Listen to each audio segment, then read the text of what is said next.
Drama serial इंतहा के next आने वाली एपिसोड में आप देखेंगे कि इधर असद अपनी माँ और नवीद के ताने सुनकर घर से निकलेगा ही कि अचानक से अरूसा का फ़ोन आएगा और वो कहेगी कि अम्मी की तबीयत बहुत ज़्यादा ख़राब हो गई है, क्या आप आ सकते हैं। असल में मैं और किसी से मदद नहीं मांग सकती इस वक्त। उतने ही लम्हे में कहेगा असद हाँ क्यों नहीं। वो फ़ौरन से जैसे ही जाएगा तो उधर तो अरूसा की माँ का पहले ही इंतकाल हो चुका होगा और असद सारे ही कफन दफन में लग जाएगा। लेकिन वहाँ पर बैठी हुई तमाम औरतें चेमगोइयाँ करने लगेंगी और कहेंगी कि आखिरकार ये लड़का है कौन जो इस तनहा लड़की की मदद कर रहा है। हमें तो लगता है कि अरूसा की मंगनी भी इसी लड़के की वजह से टूटी है। ये खामोशी में बातें सुन रहा होगा जब असद और कहेगा कि कितना बुरा हुआ, इधर इसकी माँ नहीं रही है और लोग तरह तरह की बातें बना रहे हैं सिर्फ और सिर्फ मेरी वजह से।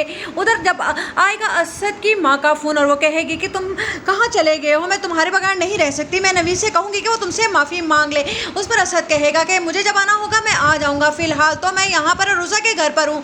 उस पर कहेगी असद की माँ कि तुम इतनी बातें सुनने के बाद भी वहाँ चले गए हो, तुम्हें अपने भाई की बातों का और माँ का कोई ख्याल नहीं है। जिस पर असद कहेगा कि अरूसा की माँ का इंतकाल हो गया है। जिस पर असद की माँ कहेगी कि ठीक है चलो फ़िलहाल तुम वहाँ पर रुको और उसकी माँ का दफन करवाने के बाद से आ जाना घर पर, क्योंकि मैं तुम्हारा इंतज़ार कर रही हूँ। लेकिन असद को वहाँ पर सब औरतें घेर लेंगी और कहेंगी हाँ भाई तुम्हारा इससे क्या रिश्ता है, इसी वजह से तो उसकी माँ चली गई, मुझे लगता है इसकी मंगनी टूटने की वजह से तुम्हारा आना जाना जो था यहाँ पर। जिस पर असद परेशान हो जाएगा और लोगों की बातों से तंग आकर आखिरकार वो अरूसा से निकाह करने पर भी मजबूर हो जाएगा। उधर आप देखेंगे कि जब नवीद को पता चलेगा कि आखिरकार असद ने उस लड़की से शादी कर ली है तो घर में बहुत बड़ा हंगामा होगा। लेकिन अस्मा बेगम बहुत ही अक्लमंदी का मुजाहरा करेंगी और कहेंगी कि ठीक है असद, अगर तुमने इस लड़की से निकाह कर ही लिया है तो तुम लोग इस घर में रह सकते हो। जिस पर कहेगा नवीद आप ये क्या बात कर रही हैं, अभी इस लड़की को छोड़ कर आओ। जिस पर अस्मा कहेगी कि तुम जानते हो कि उसकी माँ के अलावा उसका कोई नहीं था और मुझे लगता है कि ये इतनी भी बुरी नहीं है,